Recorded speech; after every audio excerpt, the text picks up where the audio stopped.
helicóptero, como você pode acompanhar nessas imagens. Nós vamos agora à sede da Secretaria de Segurança Pública de Alagoas, porque de lá a repórter Priscila Espíndola, às 5h30 em Maceió, vem ao vivo agora para o início da coletiva para trazer esclarecimentos para a sociedade. Priscila, aqui na telinha aqui com Priscila Espíndola. Vamos lá, com você. Mais 5 homicídios, ou seja, totalizando 10 homicídios, sendo que 3 vítimas foram do sexo masculino e 7 vítimas mulheres, sendo uma delas uma mulher trans. Pois bem, tivemos dificuldades iniciais porque o assassino ele cometia esses delitos, esses crimes, num raio de 850 metros, ou seja, num ambiente que ele conhecia profundamente, conhecia com a palma da mão dele, ali na vizinhança dele praticamente. Isso, no início, também dificultou os trabalhos da Polícia Civil. Mas, com o passar do tempo, ele foi relaxando as cautelas que utilizava e acabou sendo identificado. Nós conseguimos algumas filmagens de alguns desses crimes e conseguimos também testemunhas oculares. Pelo menos em 2 desses crimes conseguimos testemunhas oculares. Após identificá-lo nas filmagens, nós percebemos um modus operandi, ou seja, um padrão de atuação dele em todos esses crimes. Geralmente, ele saía para caçar suas vítimas à noite, usando roupas escuras, máscara facial e boné. Isso, quer dizer, no período da noite, roupas escuras, isso dificultava também, porque as câmeras da região também inicialmente não tiveram muita qualidade. Então isso foi mais um óbice para as investigações no início. O fato é que, com as filmagens, nós conseguimos identificá-lo, e também, obviamente, com o apoio da imprensa, que divulgou algumas dessas filmagens, e o apoio indispensável da população, que de forma corajosa, ainda que anonimamente, indicou quem era o indivíduo. Então, nós conseguimos identificá-lo. Uma vez identificado, a coordenação da DHPP solicitou a prisão preventiva e a busca e apreensão na residência do alvo. A DHPP fez as buscas e na residência do indivíduo, do assassino, foram encontrados diversos materiais de interesse para a investigação. Um detalhe em relação ainda à questão do modus operandi dele é que ele escolhia as vítimas, segundo ele próprio, nas redes sociais. Ele escolhia na visão dele aquelas pessoas que teriam supostamente algum envolvimento com criminalidade ou com facções criminosas. Então, ainda nessa questão do modus operandi, ele saía, como eu já disse, à noite, utilizando roupas escuras, máscara facial, boné. E um detalhe que também nos chamou a atenção. Em todas essas 10 vítimas, ele utilizava pistola de calibre 380. Então, fizemos a busca na residência do indivíduo, do assassino. Conseguimos encontrar e apreender a pistola de calibre 380 dele, um aparelho celular e as roupas escuras, máscara facial e boné que ele utilizava nas caçadas noturnas. Apreendido esse material, nós encaminhamos para o Instituto de Criminalística de Alagoas, que fez um trabalho extraordinário. Os exames de comparação balística constataram de forma técnica, inafastável, definitiva, que ele utilizou aquela arma, aquela pistola de calibre 380, para ceifar a vida das 10 vítimas. Além disso, para nossa surpresa e surpresa dos colegas peritos, no celular dele, que ele resetou, tentou apagar as provas, o conteúdo desse celular na véspera de ser preso, nós conseguimos encontrar na nuvem, vinculado às contas dele, que ele tinha como usuário, conseguimos encontrar diversos materiais que realmente comprovaram reforçaram, na verdade, o que a gente já tinha comprovado anteriormente com a balística, que foi o envolvimento dele realmente em todos esses homicídios. Ele colecionava fotografias de todas as vítimas, colecionava matérias e reportagens jornalísticas aqui da imprensa local, publicadas sobre cada um desses casos. E um detalhe macabro, ele marcava, ele assinalava na cor vermelha, que é a cor alusiva ao sangue, ele assinalava de vermelho no calendário todas as datas que matava cada uma das vítimas. Ou seja, vejam que a Polícia Civil e a Polícia Científica, de forma integrada, conseguiram reunir um conjunto muito robusto de indícios e evidências que não deixam qualquer margem de dúvida do efetivo envolvimento, a autoria desse elemento como autor assassino de todas essas vítimas. Estou à disposição. Esse é um resumo do início da investigação até onde conseguimos o desfecho. Então, nós chamamos ele novamente para ser interrogado e ele, diante desses evidências, acabou confessando.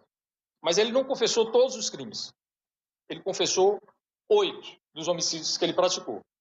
O único que ele alega não ter praticado foi o duplo homicídio ocorrido em dezembro do ano passado, em que ele matou um casal de evangélicos da mesma igreja que ele frequentava, e esse casal estava a caminho da igreja. E ele seguiu essas pessoas à distância e acabou matando a traição. Isso, a balística, o exame de confronto balístico, já é um caso que a participação dos peritos da criminalística foi fundamental, porque esse caso nós não conseguimos testemunha ocular nem filmagem. Então, foi realmente indispensável o trabalho dos colegas peritos. Formidável. Eu estava falando do... Negou a autoria desse. Sim, então ele confessou 8 homicídios. Negou apenas esse duplo homicídio do casal de evangélicos. A motivação. Ele alega que matou todas essas pessoas porque essas pessoas supostamente seriam envolvidas com criminalidade, com facção criminosa, e que ele se considerava uma espécie de missionário ou justiceiro, uma pessoa cuja missão seria exterminar indivíduos envolvidos com facção criminosa. Essa foi a justificativa, digamos assim, que não é justificativa, mas foi o que ele alegou. O detalhe é que as investigações não comprovaram esse envolvimento das vítimas com criminalidade. Ao contrário, nenhuma delas, salvo a primeira vítima, uma mulher que foi morta no Vergel do Lago, essa é a única pessoa que tinha realmente antecedentes, registros criminais. Ela tinha envolvimento num episódio que aconteceu em Arapiraca, um roubo. As demais vítimas, nenhuma tinha qualquer registro. Ao contrário, eram pessoas de bem. Tinha um rapaz, aquele barbeiro, que era um rapaz trabalhador, esse casal de evangélicos. Tinha 2, praticamente crianças, adolescentes de 14 anos de idade. Enfim. Estou à disposição dos senhores. Sobre esse perfil, alguma das investigações sobre essas vítimas mostrou algum tipo de perfil semelhante? Já que não era criminalidade, alguma coisa de ódio político, religião? A nossa tese é evidentemente que é muito difícil a gente aferir a motivação, porque isso pertence ao campo da subjetividade. A polícia ela tem costume de coletar dados em relação à objetividade, o mundo objetivo, real. A subjetividade dele é mais difícil a gente perscrutar, melhor dizendo, desculpa. Mas a nossa tese é de que ele pudesse ter desenvolvido uma espécie de uma obsessão por essas mulheres. Porque elas todas, as 7 vítimas, mulheres, elas tinham muitas características em comum, físicas, morenas, jovens, cabelos cacheados, né? E eram as pessoas de um físico encorpado. Eram meninas de relativa beleza, meninas até, né, belas, né? Mas morenas, mulheres de relativa beleza. Então, assim, elas tinham uma característica muito parecida entre elas. O que a gente imagina é que ele possa ter desenvolvido uma obsessão por essas mulheres, de alguma forma foi rejeitado por elas, ou se sentiu rejeitado por elas, e aí a mente doentia... Pois é, ele próprio disse que nunca teve nenhum contato pessoal, nunca interagiu com essas pessoas.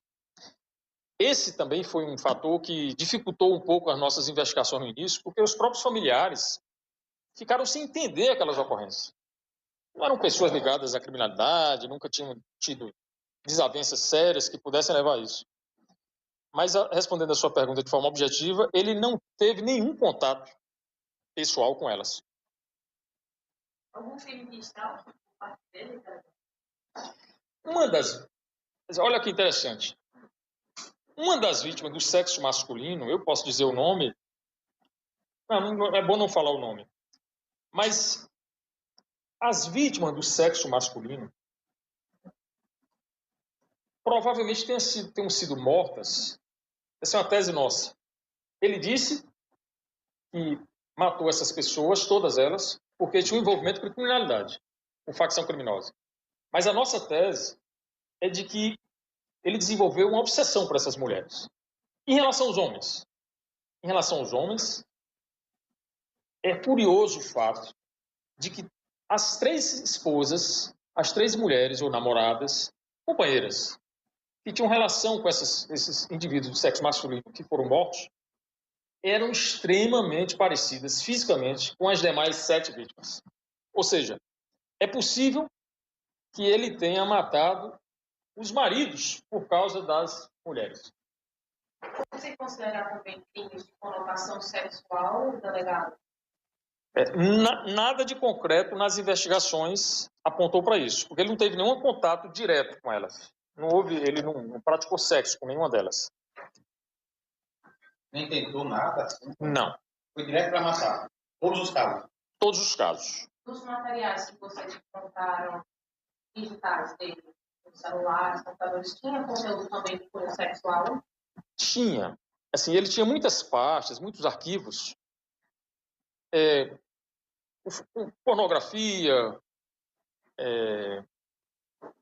pessoas homossexuais, mulheres trans, enfim, gays. Ele tinha muito, assim, sobretudo envolvendo pornografia, o que revelou um aspecto, um traço de perversão, digamos, enfim, é um traço um pouco, digamos que ele seja um pouco pervertido, né? É o que deu a entender pelos arquivos lá.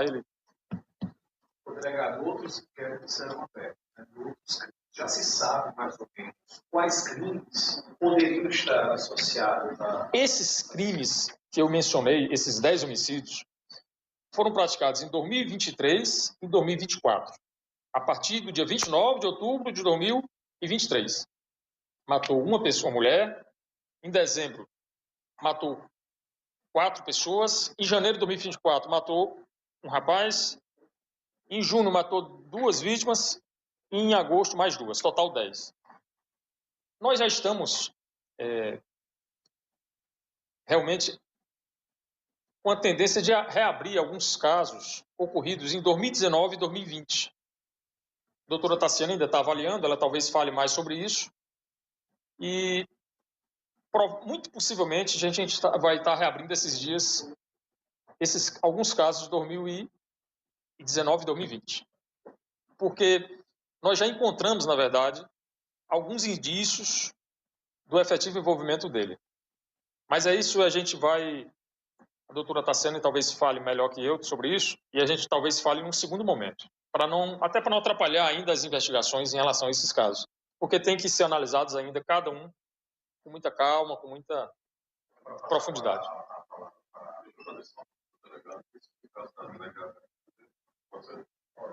Só sobre a questão da arma, delegado. Já tem uma comunicação dessa arma? Essa arma é uma pistola de calibre 380. pertencia, está registrada no nome do pai dele. É um policial militar da reserva.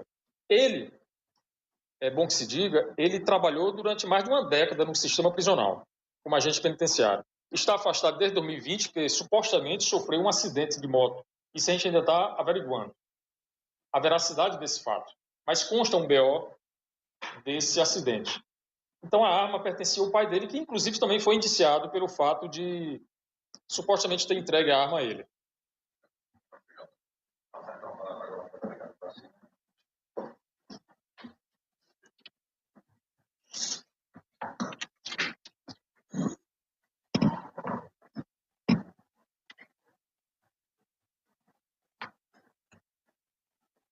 Bom, pessoal, o ponto de partida, como o delegado Gilson bem frisou aqui, foi a prisão dele no caso da investigação da Ana Beatriz. Foi quando os investigadores, de forma incansável, percorreu aí o trajeto da Arena Maceió até onde ela foi executada, coletando imagens, e foi nessa ocasião que conseguimos divulgar a imagem desse indivíduo na imprensa, denúncia anônima indicando quem era, reconhecimento das vítimas, pedido na justiça da prisão e busca e apreensão na residência dele.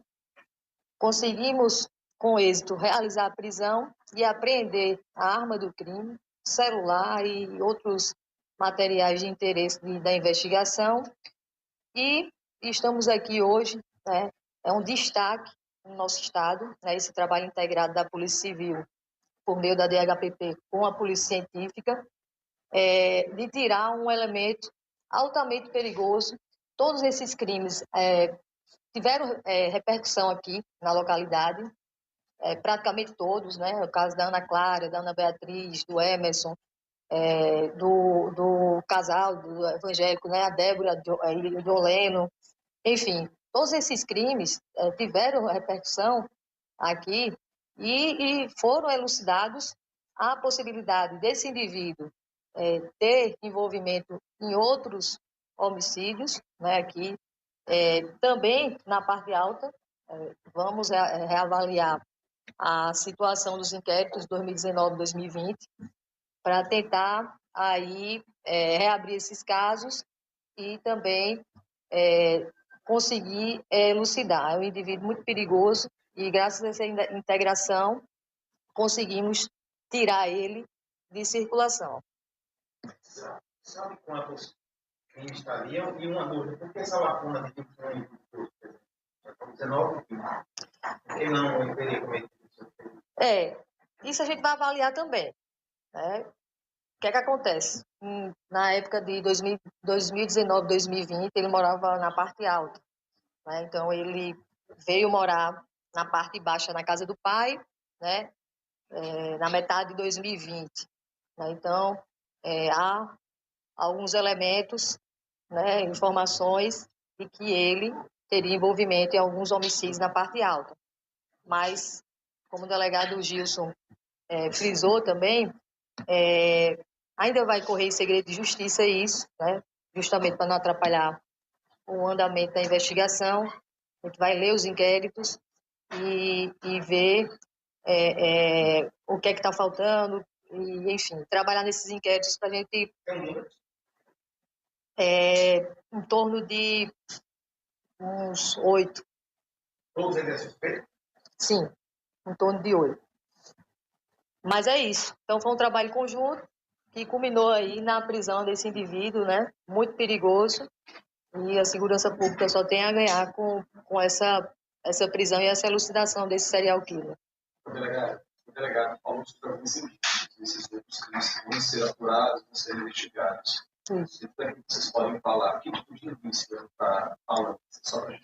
Então, no momento, para não atrapalhar justamente a reabertura desses casos, né, que muitos desses casos foram até arquivados por conta que a Polícia Civil não conseguiu chegar à autoria, aí, no momento, não é oportuno falar das informações que a gente tem em relação a esses casos. No momento oportuno, a gente trata com vocês. Para falar dos casos que vocês descobriram, como se chegou às informações, todas que chegavam, as informações, verdades, das vítimas que baixa? Da parte baixa? Então, ele escolhia as vítimas por meio do Instagram, né? Fazia o mapeamento dele, né? O que é que ele fazia? Ele dizia que fazia trabalho de inteligência. Fazia trabalho de inteligência, escolhia a vítima na rede social e mapeava ela. Teve vítima que ele passou 6 meses estudando a vítima, né? E como as vítimas, Instagram aberto, a rede social aberta, postava o dia a dia. Então, tiveram pessoas, né, e é importante também destacar isso, que além de tirar esse elemento perigoso de circulação, a gente evitou novos homicídios que ele pudesse fazer. Porque ele mesmo falou em interrogatório que iria matar mais vítimas.